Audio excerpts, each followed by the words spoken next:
Thank you, Mr. Chairman. I really do believe that over the last 3 years, the U.S. has ceded a lot of leadership in spectrum policy and 5G innovation, both domestically and internationally. That's not good news. Under the first Trump administration, we went from stagnation to global leadership.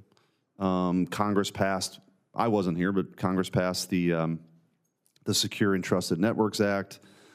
But in the time since then, the last 4 years, just the Biden administration's failure to act and focus on divisive things like DEI has really set us back.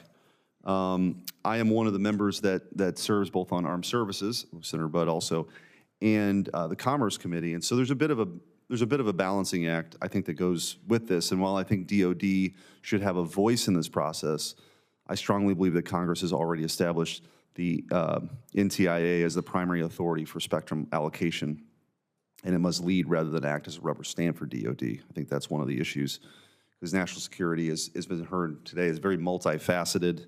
Economic security is national security, and China's coming for our lunch in more than one way.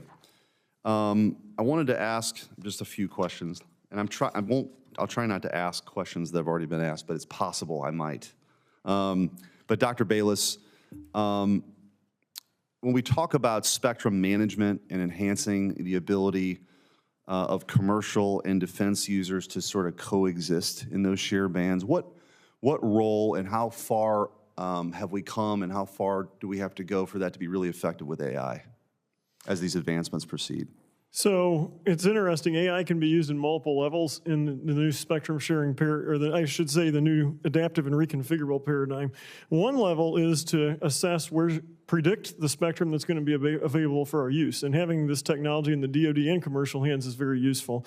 The second is actually inside the devices themselves, to be able to optimize their performance, to make sure a radar transmitter can reconfigure its circuitry after it has to move in frequency to maximize its range so it can detect targets far out. We can use AI to help us reconfigure the circuits quickly and take measurements on board the device.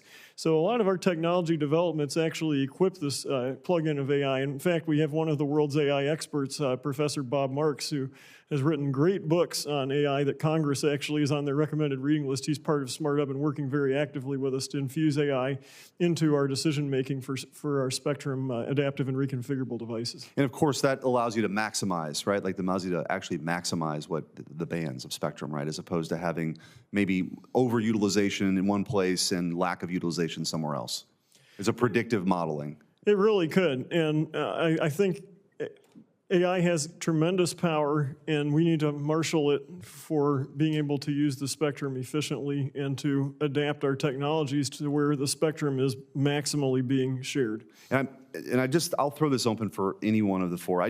One of the things on a topic like this, to try to ask the question for back home, I actually think that this is one of those topics that it just doesn't come up in a town hall. It doesn't come up on the stump, but it is of critical importance for our country. And so it's with those kind of topics then, how do you, if you were in our position, how would you sort of crystallize why this issue is so important for the American people? And I'd open it up to any one of you. Yeah. I'll take this quickly. I have to go out and tell people what we're doing, and one of the things that I say is spectrum's the most important dimension of battle. If you can dominate the spectrum, you're going to win the war. So from the DoD side, it's unquestionable. And in fact, the Space Force, we're talking with Space Force people now. The Space Force, the only dimension of battle is spectrum. There are no tanks. There are no soldiers on the ground.